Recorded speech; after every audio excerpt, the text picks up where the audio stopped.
마이크론의 실적이 오늘 새벽에 나왔죠. 이 시기 앞뒤로 가장 먼저 떠올라야 하는 종목이 뭘까요? 바로 테크잉입니다. 영상을 끝까지 보신다면 왜 그런지 그 해답을 아실 수가 있겠죠. 그런 만큼 마이크론 급등 소식에 연동이 될 거라는 간단한 연산을 놓치게 되면 곤란하겠죠. 자, 미루지 않고 바로 말씀드릴게요. 테크잉의 반기 보고서에서 매출 및 수주 현황을 보면은 항상 기재를 해주고 있는 내용이 있습니다. 마이크론에 지금까지 얼마나 팔았는지를 나타내주고 있죠. 보시다시피 마이크론에 반년 동안 350억을 팔았습니다. 원래 지난해까지만 해도 매출액의 절반이 마이크론일 만큼 비중이 높았는데요. 제가 24년 1분기 실적 리뷰를 해드리면서 말씀을 드렸을 겁니다. 올해 들어서 1분기까지 SK 하이닉스가 탈락되고 마이크론 비중이 많이 줄었다고 말씀을 드렸었는데요. 그래서 다소 2분기도 좀 걱정된다고 말씀드렸죠. 왜냐하면은 사실 반도체 업황은 23년 불황을 계속 이어오고 있고 주로 레거시 쪽에서 업황 회복이 그닥 나타나지 않고 있었기 때문인데요. 그런 와중에 23년 10월쯤부터 AI 데이터 센터향 수요가 급증하면서 빅테크의 시설 확충이 늘어나기 시작했고 그에 따라서 테크잉의 장비가 많이 팔릴 것이라는 기대감이 생기면서 주가가 오르기 시작했죠. 그래서 주가도 굉장히 많이 올랐던 거죠. 사실 지금까지. 그런 기대감으로 올랐던 주가가 반드시 이제 실적으로 증명되어야만 그 시세를 유지할 수가 있겠죠. 그런데 테크잉의 실적 2분기까지는 다소 좀 저조하게 나왔습니다. 불황의 연속 기간에 있다라고 계속 말씀드려 왔는데요. 3분기까지는 AI 데이터 센터향 파운드리 업체들이 캐파 증설에 돈을 별로 쓰지 않고 있었습니다. 삼성전자도 신규 공장 증설을 중단한 상황이죠, 지금. 그런데 하이닉스는 3분기부터, 마이크론은 2분기부터 눈에 띄게 캐파 증설을 하고 있는 상황이죠. 이 파이프라인은 분기로 본 마이크론의 캐펙스 데이터인데요. 우측에 보시면 빨간색 선이 영업이익입니다. 영업이익인데 여기 보이시는 노란색 파이프라인이 이제 캐펙스가 되겠고요. 이 캐펙스라고 하는 것은 미래의 추가적인 수익 창출을 위해서 현재 투자하는 비용이라고 생각하시면 되는데요.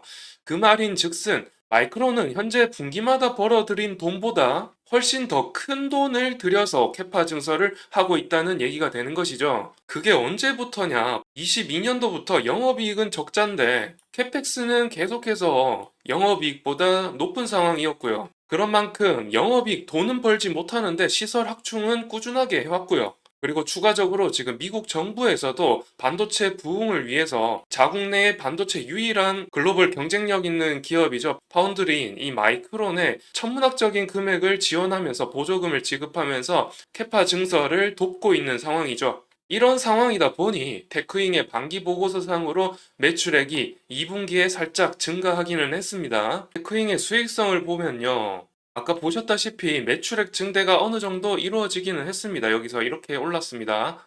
그래서 매출액 508억이 나왔고요. 영업이익은 72억이 나왔습니다. 단위가 10억 단위입니다. 그런데 왕년에는 OPM이 20%대에 있는데 지난 분기에 14%에 그치면서 당기순이익이 적자를 지속하고 있는 상황인데요. 보시다시피 적자 지속 상태를 2분기 동안 이어나가고 있죠. 그렇다 보니 테크잉이 유사한 테스트 장비 업체인 YC보다도 훨씬 더 많이 가격 조정이 있었던 것이죠. 그러나 오늘 새벽 마이크론의 실적이 발표되고 나서 대부분의 HBM 관련주들이 급등했죠.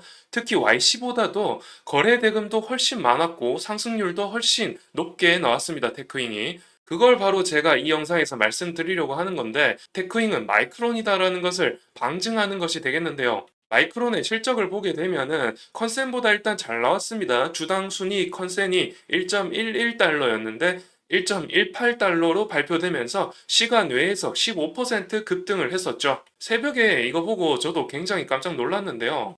글로벌 시장에서는 HBM의 바로미터를 SK 하이닉스보다는 마이크론으로 보는 것 같습니다. 마이크론의 실적이 하이닉스보다 못 미치는 실적이지만은 엔비디아의 컬 테스트를 통과하게 되고 캐파를 3배 정도 확충하게 되면은 마이크론이 하이닉스를 뛰어넘을 걸로 보고 시장에서는 마이크론에 좀 더 높은 멀티플을 매기고 있는 것 같은데요. 그에 따라서 마이크론의 실적이 잘 나옴으로써 모든 HBM 관련주가 떡상을 한 것이긴 합니다만은 유독 유사한 검사 장비 기업이자 유사한 매출액을 보여주는 DIYC 테크인 중에서 테크인이 가장 많이 오른 이유는 마이크론향 장비 공급 비율이 가장 많은 기업이기 때문인 것이죠. 그런 점에서 향후 마이크론의 성장세에 힘입어서 크게 매출액이 늘어날 것으로 보고 있는데요.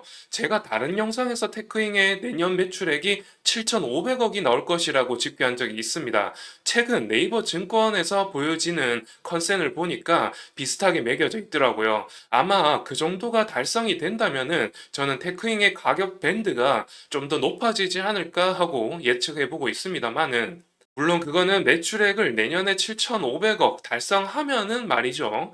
지금까지 가장 많은 매출액이 2,500억에서 3,000억 사이에 있기 때문에 올해 2,500억 이상을 달성을 해줘야 좋겠지만은 지금 반기상으로 500억까지밖에 달성을 하지 못했기 때문에 좀 쉽지는 않아 보입니다. 여하튼 이렇게 마이크론과 테크잉의 상관관계와 그 관계로 인한 매출액 증대 가능성 그리고 주가 변동 모멘텀까지 말씀을 드렸는데요. 한동안 이런 추세가 좀 계속 이어졌으면 좋겠습니다. 그러면은 이제 다음 영상에서 좀 더 새롭고 유익한 정보를 가지고 찾아뵐 테니까 다음 영상도 기대해 주시고요. 시청해 주셔서 감사드린다는 말씀 드립니다. 감사합니다.